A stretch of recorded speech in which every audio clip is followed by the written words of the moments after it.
Assalamualaikum warahmatullahi wabarakatuh.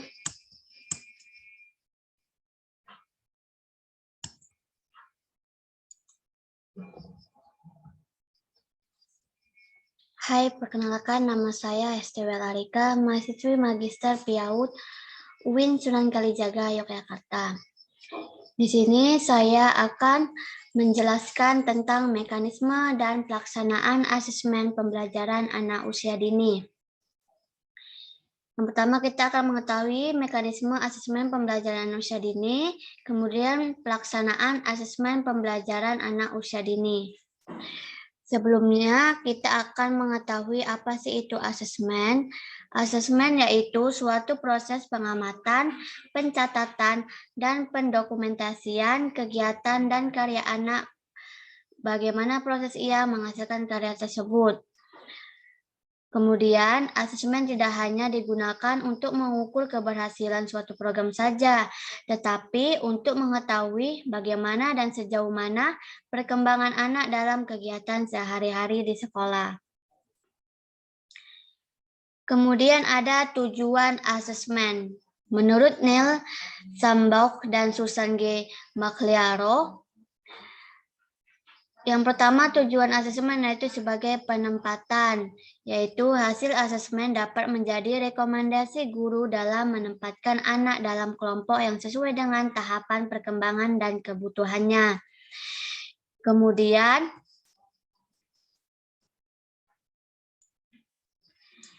ada diagnosa. Dengan asesmen, asesor atau guru dapat mengetahui permasalahan dan kesulitan yang dihadapi oleh anak.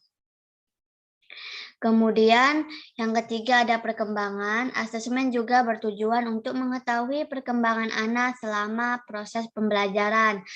Dan yang keempat yaitu sebagai hasil akhir.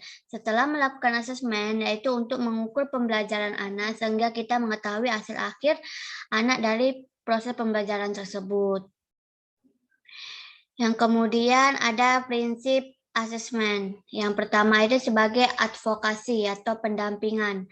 Dalam proses pemberian pelayanan pendidikan, salah satu yang harus diperhatikan yaitu memberikan bantuan pendampingan belajar pada anak didik, baik secara individual maupun secara kelompok.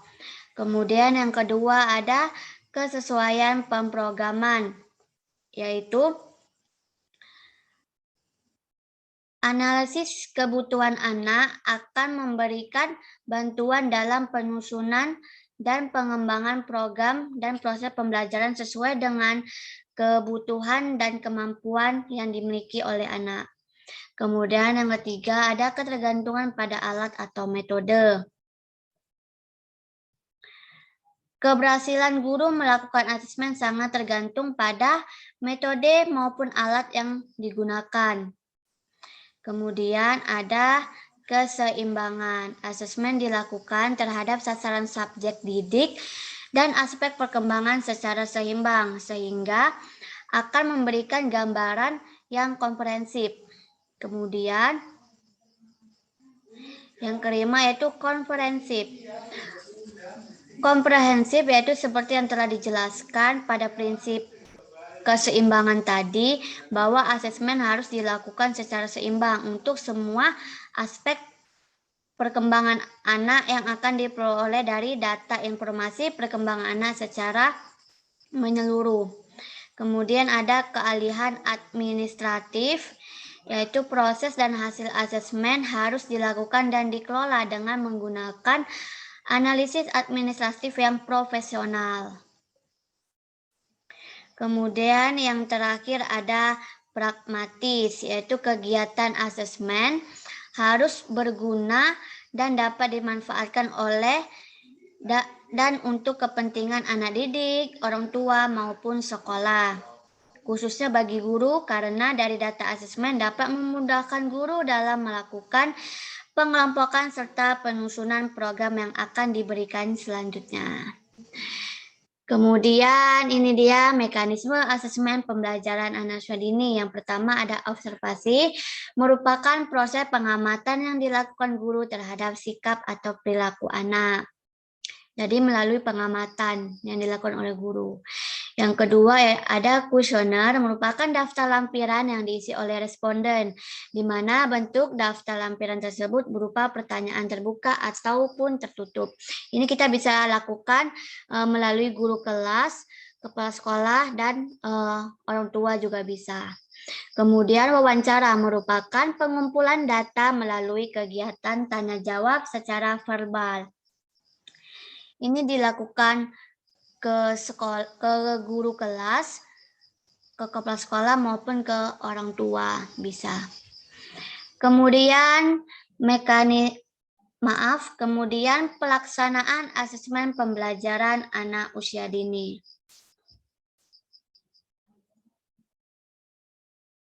Yang pertama ada